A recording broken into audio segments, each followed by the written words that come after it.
North Olmsted Tutors. We are here to discuss and to show what you have for week 6. We're doing 2 different experiments, number 3, cover up, and number 4, thick. I think these are both new. They're not familiar to me, so I'm trying to read a lot. But what we need is a lamp and our thumb and our eyes for this first experiment, cover up. And I bought these little flashlights because I thought it'd be easier than figuring out the desk lamp. Last time we needed a desk lamp for something and bulbs were blowing and I had no idea how to fix it. So we'll just need a partner. We're just modifying this a little bit. So you'll have, either you could hold the flashlight or set it on top of a surface so that it stays still during the demonstration. But the kids can even work in partners. I have enough flashlights for them to do that. So what we're doing, we're determining why our moon causes an eclipse, but Mercury doesn't. So let's see what it takes to block the mighty sun. So little kids especially, you're going to have to name some things. You're going to have to name the moon and Mercury. What is Mercury? Make sure that they know it's a planet and we're not talking about the little liquid inside of a thermometer. You'll have to name an eclipse, obviously, maybe give an example of what an eclipse looks like, but that's exactly what this will demonstrate. So I'm seeing if this will stand still. Yep.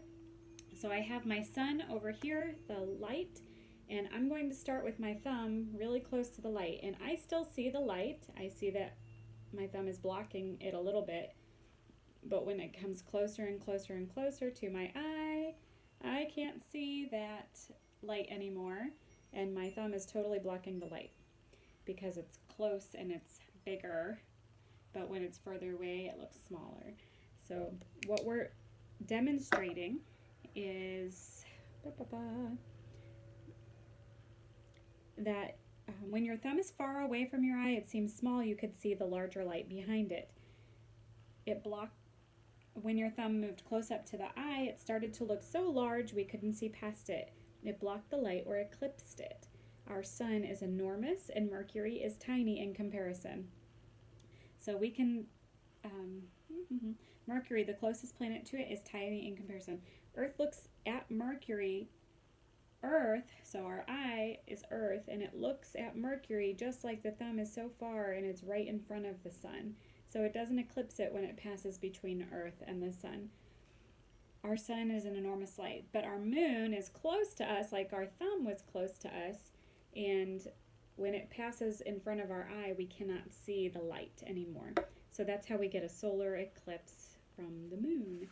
And I have this really cool universe book I'm going to bring in, and you might need to take turns showing it to the kids, but it had this great picture about, this is the sun, and that is the Earth in comparison, and Mercury is even tinier. So since Mercury is so far away, it doesn't show any kind of eclipse. So anyway, that's what cover up is. Thanks. Guys, again, so this experiment is number 4, thick, and we need the flashlights again, and we need wax paper, which I have here. So the purpose of this is to learn why it's so tricky to see through Venus's atmosphere. And we'll see what makes it so thick. It's more of a demonstration than an experiment again. We'll have to name a few things, especially for the little kids. Big kids, it's great to name it again and just double check that they understand. Things like atmosphere, see if it's the same for every planet, see what they know, see what they still have to learn. See what they've already learned about the planets in our solar system, see how do our eyes see what's out there. Remember, we're talking about light and wavelengths. We refer back to the other experiment we did with the penny in the clay in the water, and it made a mirage, and it showed our Earth's atmosphere and how the sun becomes a mirage. Well, we're going to talk about Venus's today. So this is pretty simple. All we do is turn on the flashlight again and set it on the edge of a table, or I'm trying to set it on the edge of this box and it's not working very well. Sorry. Okay. Then it didn't work. Anyway, I'll put it on the edge. Here, there's my coffee. We'll see if I can do it there. There we go.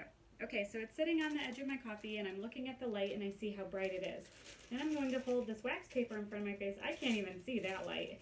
It's so little, and this wax paper is so thick. As I get closer, I can see that there's a light, but I cannot see the light. So it's really cool to show that the super thick clouds of Venus are made of sulfuric acid, and they're hard to see through. So it says on your notebook I gave you that these scientists can only see a half-mile through the clouds of Venus. So it has super low visibility, and it's as if there's a thick fog. Maybe even talk about fog. I mean, that's our atmosphere getting super thick with clouds in our local area, but that could be how they can relate to it, especially little kids, that there is, it changes the way we can see through anything. And she has these great illustrations. She said, this is what low visibility looks like at an airport. Obviously, you can't see anything on this page. There's nothing there. So all the airports would be closed if Earth's atmosphere were this thick, because nobody could see anything. So those are the 2 experiments for week 6, and I hope you guys enjoy your break next week. Have a great day. Thank you.